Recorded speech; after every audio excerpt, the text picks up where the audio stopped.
Greetings, fellow slinging agents in the wild, and welcome back to the show. I have to say I like this new format of using interludes to bridge our seasons, and although they may seem a little shorter than our typical episode, they still retain the impact I'm looking for. It allows us to see the lives of our agents in their downtime, which is something a few of you had asked for, and giving our mythology room to breathe. And yet, it still gives the opportunity to tack on an epilogue or a prologue without shortchanging the thematic narrative of a particular season. So, let me know what you think of our interludes. Also, as many of you agents in the wild know, I primarily run homebrewed scenarios. And judging by all your responses and comments, you really like what we're putting out. So much so that we haven't played a published AP since Convergence, which is like 8 seasons ago. That being said, if there's a published AP you'd like to have the show run for a season, let me know and we'll see if we can accommodate that request. Alright, I think that covers everything for an intro. Everything that is except for let's warm up our dice and top off our glass as Roll the Hard 20 presents our final interlude installment for Borrowed Souvenirs, The Seventh Day, Part 2. Enjoy.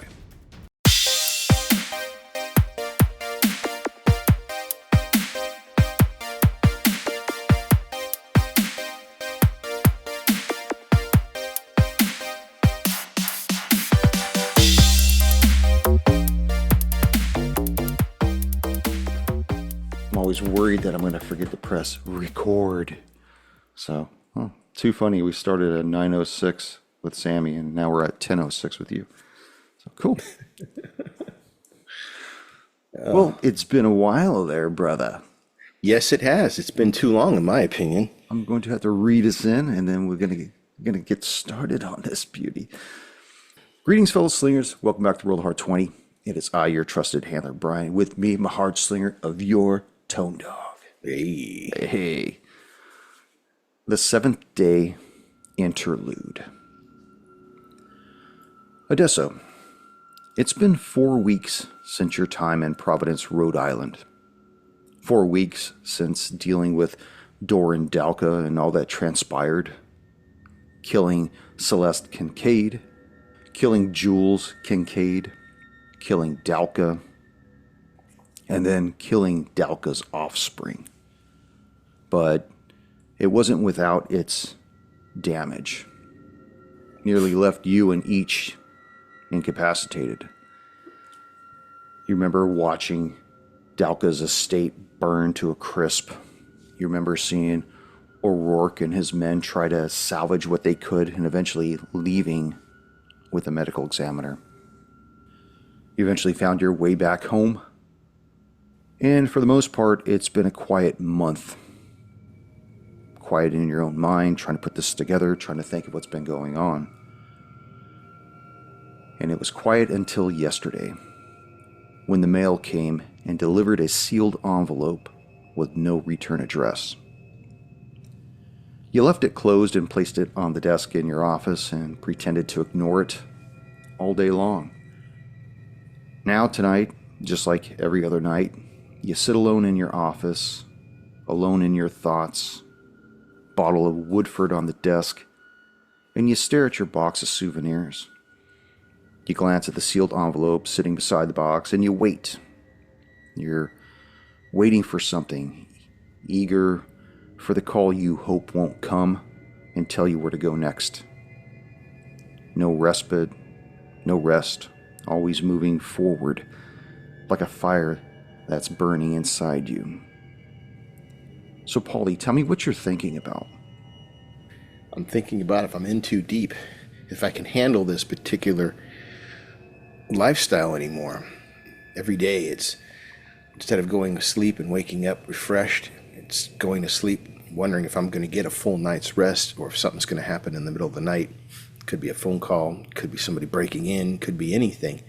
It's never really off. It's never really 5 days on, 2 weeks off. There's no routine, there's no nothing. It could come up at any time, and it's starting to wear.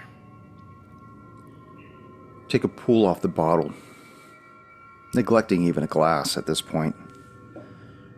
And yet this sealed envelope beckons you. It's almost like it's calling to you. Open me, open me. In one way, it's a relief. The bad news has already arrived, and now I can control when I expose myself to it. When I open that envelope and read what's inside, and I can exert a measure of control right now by not opening it.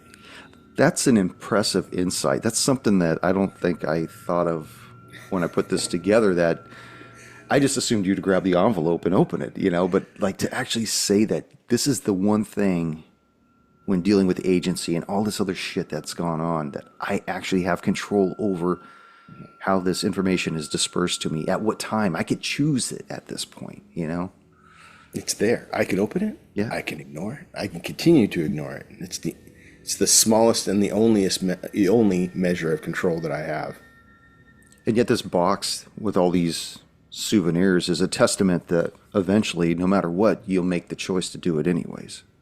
Whether it's picking up a call, whether it's getting an envelope on your doorstep or an email or whatever, at some point, each one of these souvenirs represent an instance where you've answered that call, that email or whatever. So at some point, no matter how long that is, there's a beginning and an end. And at the end of that, you pick up the call. You answer the email. So you could say, I'm going to defer it, but you still wind up at that point. Tell me what you do, Polly. I take a pull off my bottle, and I decide it's time to open it. I'm ready now. You open up the envelope and dump out its contents. As you look at it, it's a page from a day planner with a post-it note attached to it. And the day planner has 4 entries. The first entry reads, blackout date for a meeting with Dr. Dylan Spencer, head of Gamma Project for CL1, regarding the receipt and field test of NPS number 17. Location, Museum of Antiquated Sciences. The second entry reads, Long Beach container, terminal, NPS number 17 arriving at 0600 aboard agricultural transport, the Aqua Fortune. Third entry reads, Skingenuity adhesion process to take place on NPS number 17, awaiting results. Now the fourth entry is written in a different kind of ink. Even looks to be written by a different hand, and it reads, Agricultural transport, the Aqua Fortune, San Pedro docks, tomorrow evening, slip 18. The time says 23:30, and the date specifies tonight.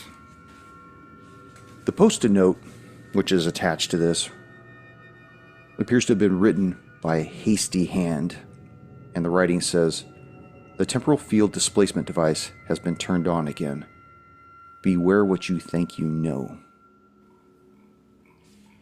Odesso, tell me what you want to do with this information. So something's happening tonight on the agricultural transport, the Aqua Fortune. So, the temporal device is what bothers me, because that sounds familiar, but I can't remember where it's familiar from. You want to make a history check? Yes, I would like to make a history check. Oh, I got those new dice. I'm very excited to use them. Check out this D20. It looks like it's that's beautiful. That's huge. Yeah, it's a lot bigger than I thought it would be. 33. 33. Critical Yes. Success. A critical success. The Aqua Fortune is, or the temporal field displacement device is. Was this device that you and each had been sent to the San Onofre power plant location to try to disable? It was actually off that site, but it was using a lot of the power off the power grid at weird intervals in the middle of the night. But Heisenberg believed that this had something to do with changing the past, and that the scientist that was overseeing it, Dr. Hissler, was actually Hitler's father. Well, it was never proven. You both were sent there to take this device offline. You barely got out of there with your lives. And although you did take it offline, you weren't able to meet all the criterias for disabling it completely. I think some of the information was left behind. Yeah. And if what this post-it note says is true, it's possible they were able to use those notes to reconstitute this device once again. Now, with the critical success, you also remember that the Aqua Fortune was the vessel that you went to in the Alaskan Sea. Oh, yeah. We scuttled it. Yes. How is it still floating? I don't know, but it's supposed to be at the San Pedro dock tonight. Oh, being based in San Diego since he's active duty Navy, just decide, okay, all right, guess I'm driving up to Long Beach to find out what's going on. How long do you think it'll take you to get there from your current location? About 2 hours. Given in traffic, it's about, 8 o'clock at night, so this time of day, it shouldn't be too bad. 2.5 hours at the most. 2.5 hours, and it's about 8:30 right now, so you should have enough time to get there. So you hit the road. What are you taking with you? My Delta Elite 10mm, loaded with those silver bullets we had discussed, in case cryptids come at me. Okay. Because, goddamn, that scared the hell out of me. You really make me work for this as a handler nowadays, don't you? Got to know your weapons. You know, like, oh, cryptids? Well, there's a solution for that. That cell phone that I still have, that Heisenberg sends. In fact, I think I'm going to give him a call. Okay. So I flip open the phone, press the only number that's in it. A few moments later. Each's number would be in there too. Adesso. Heisenberg, I just received a package of materials indicating that the Aqua Fortune, which I had currently believed was resting at the bottom of the Alaskan Sea, is actually now in Long Beach. And it has a blast from the past on board in the form of the temporal field from a long ago mission. Something's happening on it tonight at about 23:30, so I'm going to go check it out. Now, I'm not authorizing this mission, Adesso. Where'd you get this information? I thought it came from you. I haven't sent anything out, no. I got a page from a day planner with 4 entries in it talking about a Dr. Dylan Spencer, head of the Gamma Project for CL1. Does this sound familiar to you? I'm familiar with CL1. I'm not familiar with this Dr. Spencer, though. No. Are you familiar with the skin ingenuity adhesion process?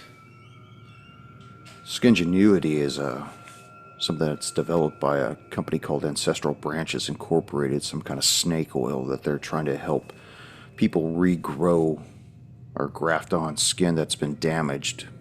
From all the literature that's been given my way, from my understanding, it's basically snake oil.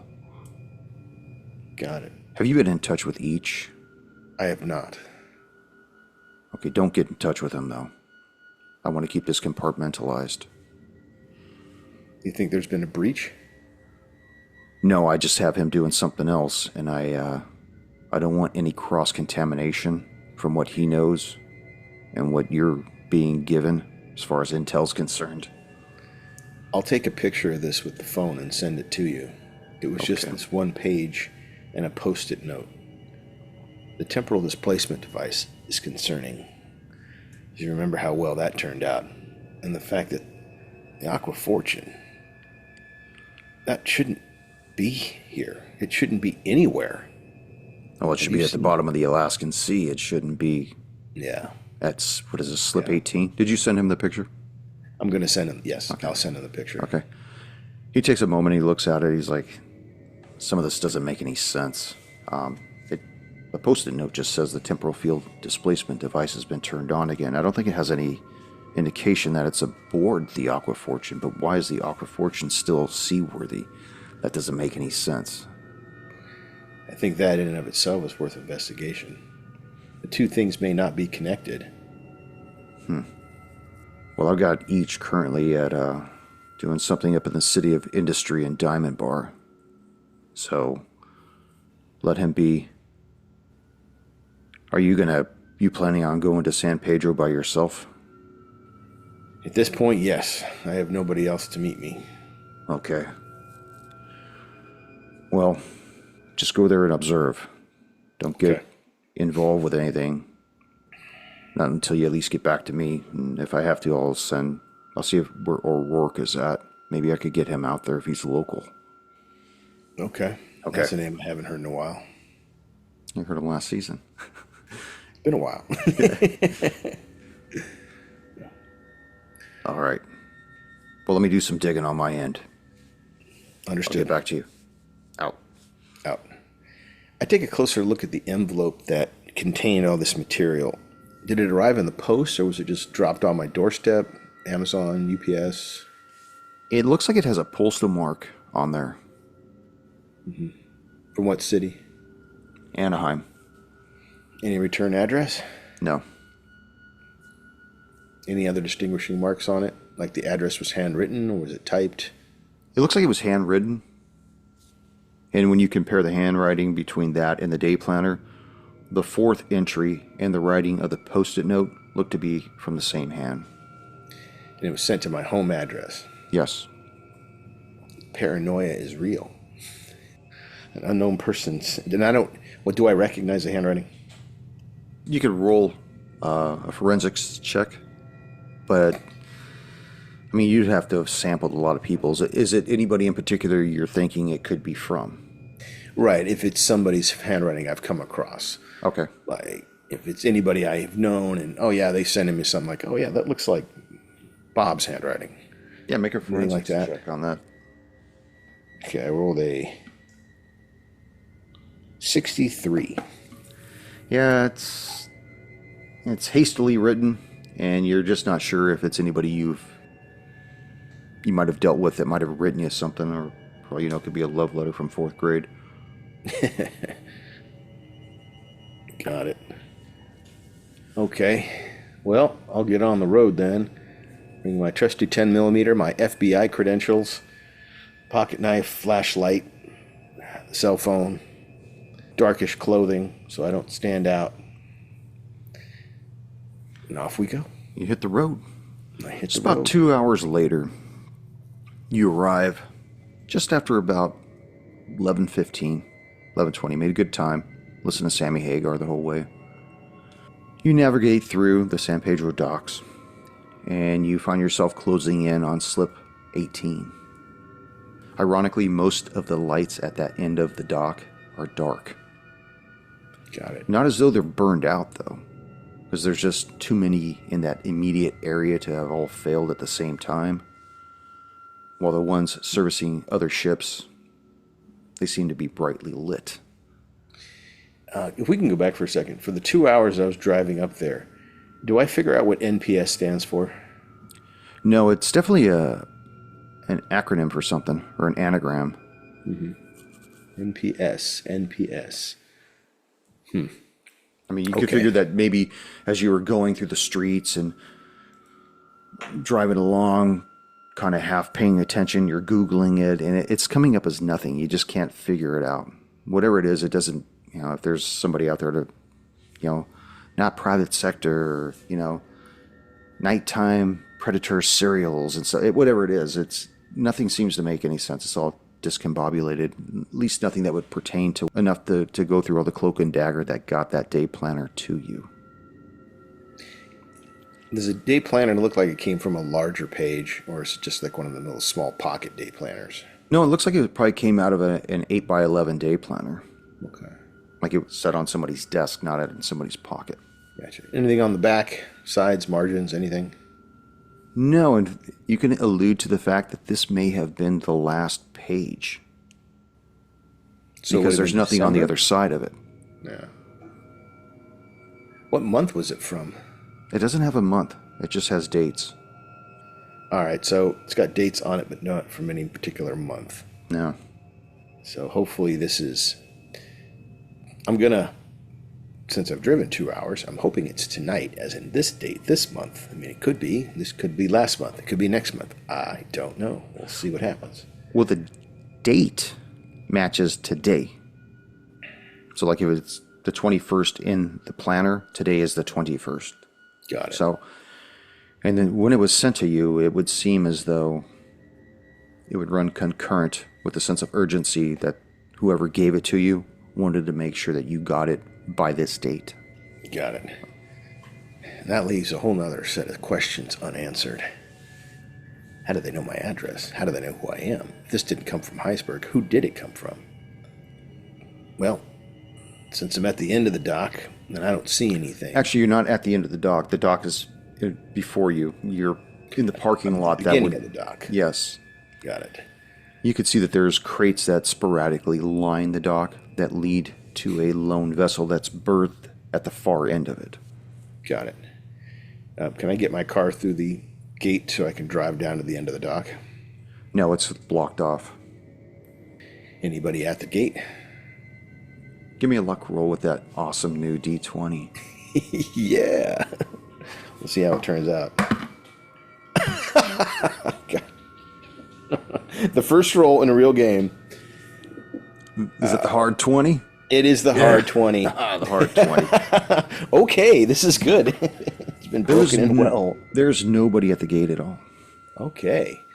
Outstanding. So I will saunter on up and get to start walking. Do I notice anything as I'm walking on the way? And does it look like, well, what I'm trying to figure out, or what I'm looking for, is something out of the ordinary. An unusual number of containers. No containers. Unusual number of personnel. No personnel.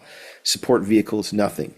Is it just tied up at the end of the dock, isolated and alone? Or is it just like, oh no, we're just like every other ship. It's got the appropriate amount of infrastructure support or what? Okay, well, let me fill you in with all these questions that you want to know. As you begin walking, you see that the dock stretches out. At the far end, there's a vessel. You see crates that are sporadically placed along the dock, low lit, no pedestrian traffic going around. But you do see that there are 5 men kind of standing in a loose circle looking down at something on the dock. Make an observation check. Got it. That would be a 42. 42 under 75. You see that each one of these men are armed and dressed in black combat clothing. And to your shock, each one of these men has a jack blade in their hand that's already extended. And they're looking down at something like a goop with metal jutting out of it on the dock. Okay. I'm going to surreptitiously draw my pistol and approach the men. Okay. As you begin to approach them, from behind you, you hear a soft whistle emit. And the 5 men turn towards you as their lookout signals to them. And they stand there in a crescent formation, watching you approach. I'll slowly and deliberately take out my FBI credentials and say, FBI, what are you gentlemen doing this evening? What agency are you with? One of the men at the pinnacle of this crescent formation triggers down his jackblade and walks towards you, holding out his hand to receive your credentials. He says, I'm Commander Marcus Razor. How'd you know to be here at this dock at this time? Can't disclose that information. Marcus Razor, what agency are you with? That name sounds familiar to me. I'm not able to disclose that information at this time either, Agent Adesso. As he's going back and forth with you, you notice that just beyond the men is this black puddle of goop on the dock with several pieces of ice blue metal sticking out of this ichor.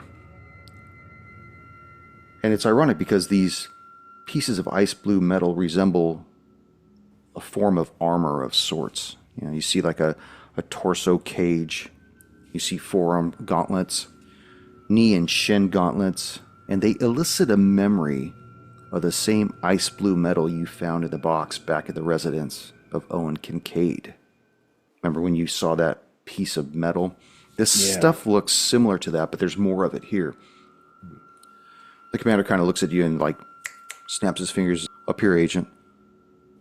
How do you know to be here right now? I was told to be here right now. At this, your phone begins to vibrate in your pocket. Who told you to Alright. be here, Agent? I'll pull my phone out, take a look at it. It says H. If you could give me 1 minute there, Mr. Razor. And I'll step back and take the call. Deso. Paulie, I'm going to need you to abort this mission now. Glad to hear that. I've made contact with a gentleman by the name of Marcus Razor. He's here with a team of about 6 individuals, and they've acquired some of the material that we have an acquired taste for. Okay. Does this have to do with Dalka? Not clear on that yet. Put him on, please. Of course. I'll hand the phone to Marcus Razor. It's for you. He looks at you and he puts his jack blade in his underarm sling and he says, "Go for Commander Razor." That's correct. ECT 57. Correct. Yeah, I was just trying to get to the bottom of that, sir. Understood. Out. He hands the phone back to you and says, "Apparently your liaison's rank supersedes my own. But we'll be in touch, Adesso." At that, the man reaches up to his right ear and touches a device there, and he speaks. "Thunder Harvest, prep for exfil."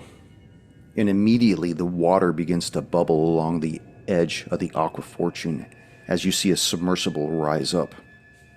As the men make their way towards this submersible, 2 of them stoop over and collect the metal out of the goop.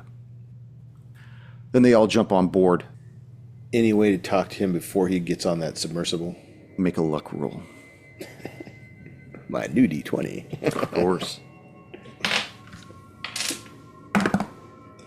Oh, boy. I rolled a 1. No luck. It giveth and it taketh away.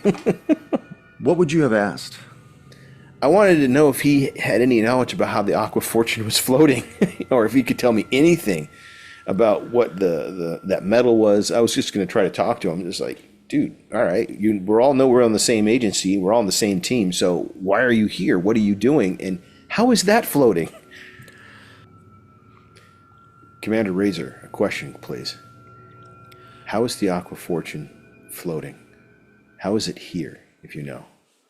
He looks back at you and says, "That's one of the reasons why we're here right now, Agent.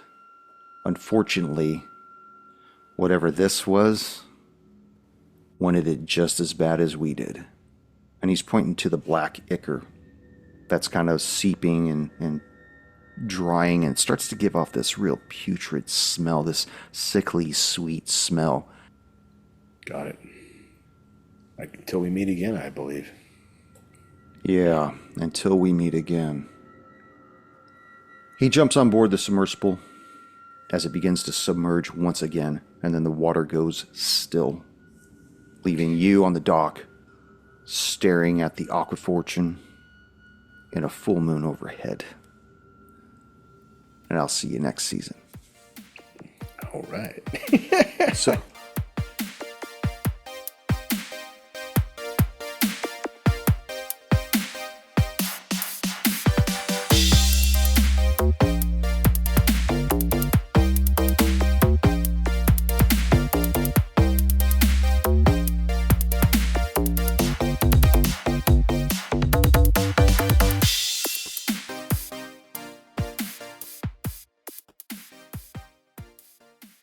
So the thing is that when we're playing, we don't really deal with months or dates unless they pertain to the actual scenario. Like if we need it to be cold, it's, you're in the month of May, but, we never really figure in days or months or something like that unless it, if you're going to go someplace where it's really hot, we want to accentuate how hot it is. Then we'll Yeah. say that, you're in the month of August and you're in Gotcha. New Mexico. Then it makes sense to have that. It just becomes like another entity. So Got it. Okay, cool.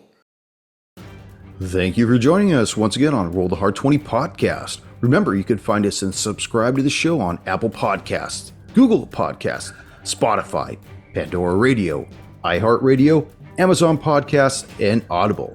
And if you like what you're listening to, be sure to leave us that 5-star rating and review. Don't forget about our YouTube channel at Roll the Hard 20. So if you're into watching and you want to help support the show, then head on over and hit that subscribe button. It really does help the show out. We can also be found in the wild on Facebook, Instagram, and Twitter, so don't forget to look for us there and check us out. You can also contact the show directly at rollthehard20podcast@gmail.com or head on over to the website at rollthehard20podcast.com, where you can download the current show directly, pick and choose past shows from our archives, or view our galleries. We've got a lot of stuff posted over there, so check us out.